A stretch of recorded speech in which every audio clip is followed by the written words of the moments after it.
Hi everyone, welcome back to Daily Freddo. Today I am reacting to a very different video than usual. It's Patrick Bet David interviewing the greatest of all time UFC fighters, Khabib Nurmagomedov. Khabib Abdulmanapovich Nurmagomedov. It seems like something not very typical for my channel, but trust me, it all ties in together. As Khabib being a tremendously influential figure, a very accomplished fighter, someone who, as PBD said, wrestled bears at 9 years old, he speaks his mind about family values, raising children, and even gender politics. We are not used to him talking about this, as the thing we know him for is, in his own words, I just want to maul people. This is what I want to do. Doesn't matter. When I go to the cage, I maul my opponents. and the only thing he needs to do that is... Send me a message, like location, I'm gonna come. Whatever you want, doesn't matter. So here are some clips from this amazing interview. Let's start with Patrick asking Khabib about the relationship with his father. Was his style of father, relationship with you, was he a friend from the beginning, or was he first trying to discipline you, turn you into a man, and then became a father-son friendship? Like, was he a guy that would say, I love you, son? Would he kiss you on the cheek, or would he kiss you on the head? Was he like that kind of a father? Was a lot of discipline? It's like in our culture, it's very hard to hear from father, oh, I love you. It's very hard. It's because it's our culture, but we show our kids, we love you. It's like, I talk about when I was like 15, 16. Of course, when I was like baby, he said to me, it's a lot, but when you become like 15, 16, when you become like man, it's like I say like before, it's like a lot of people joke with me, it's like love make your heart weak. You know what I'm talking about? Not agree? Do I what? You are not agree? Do I not agree? Yeah. I think I agree. No, I talk about like love make your heart weak. Yes. No? Love make your heart weak? I'm joking. Right? But this is very interesting to me because I feel it's very similar to what happens in Poland or in more traditional cultures. At some point, at a certain age, boys stop being treated like children and they are being addressed as men. Their fathers become a bit tougher towards them, having different expectations. Basically, the relationship changes, it evolves. In today's world, I hear often that we don't raise tough men anymore, we raise snowflakes. These grown men who refer to their fathers as my daddy. F your daddy. Men must grow strong, guys, tough and kind to raise and protect the family. This is not a priority today, unfortunately. Yeah, I was asking you in the back, I said, I can only imagine if somebody just sees you, maybe they don't recognize who you are and they had one too many drinks and they try to pick a fight with you and what you tell them. Has that ever happened? Where somebody doesn't know who you are? A couple of times happened here in US. But my hometown, like they all know me. It's like almost like I never have problem. Like, but here a couple times I have that. What do you tell them? Do you say? I tell them, brother, I can smash your face. Like, you have to calm down. See, that's the thing. When you know you're one of the strongest men in the world and you could end someone with a hug, you have to learn how to stay calm in certain situations. And this is also a very admirable character trait of a real man. One of your sons follows your footsteps, and God forbid something happens to you as a father and you're no longer here and your son no longer wants to fight. He says, if my dad's not here in my corner, I'll never fight. If that situation were to happen, would you encourage your son to fight, or would you say, no, son, you can stop fighting? Honestly, I'm going to let him choose what he wants. Not because in my house we have freedom speech between son and father.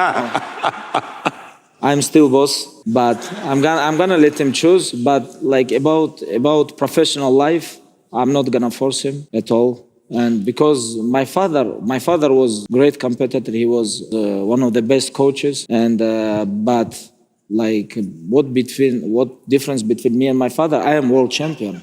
I'm not hungry to make my kids become world champion. But I don't know what my son gonna choose. But if you say I wanna be like you, I wanna be world champion, okay, this is your choice. If you want, I'm just gonna help him, but I'm never gonna push him to become professional athlete.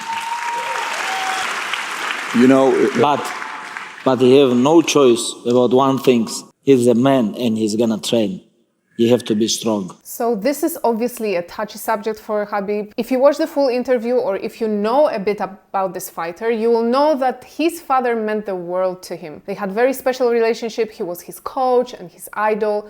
Unfortunately, his father died, and that ultimately made Khabib stop fighting. That's why Patrick asked this question, because the fans of Khabib would love him to come back to the octagon. But notice how he said he would let his son choose, but there is no such thing as freedom of speech when it comes to children and their parents. He, as a father, is still the boss. Which is what children need. They need structure, discipline. They need to learn to respect their parents, but feel safe enough to come to their parents for guidance. And as a man, he has to train regardless, because he has to be strong. You know, when a father feels okay to let their children decide on important career moves, when that father is confident in what he accomplished when raising the kid. He knows that the fundamentals of a healthy-minded adult are in there. Let's continue.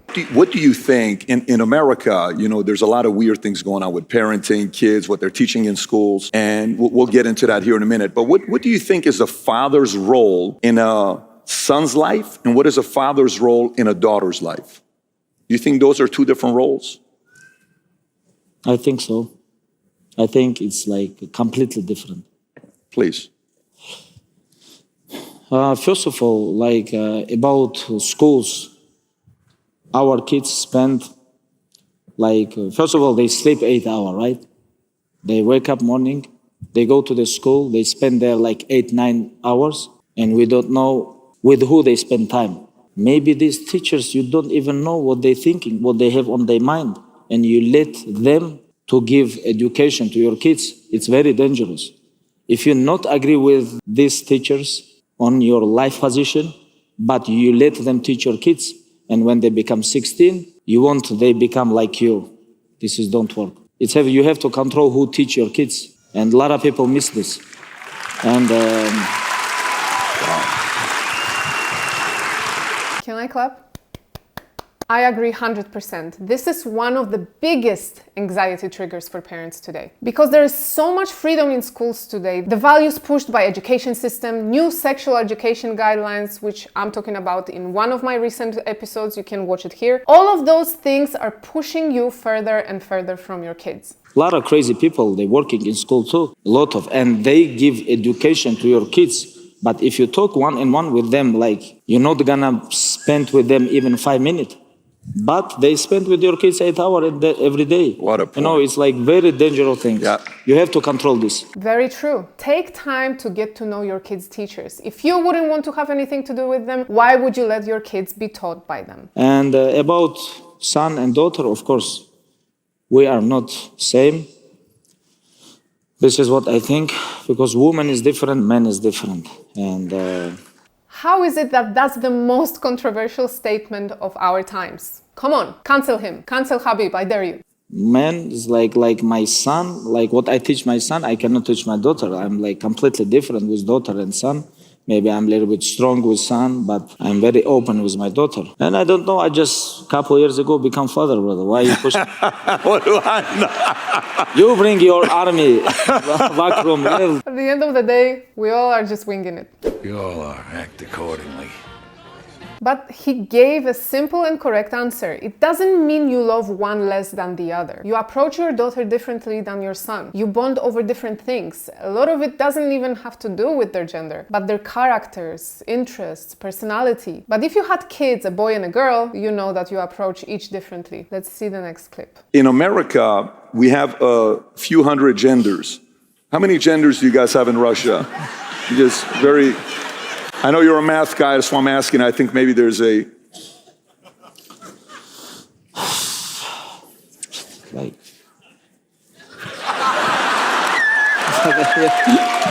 Here is like, I see only women and men.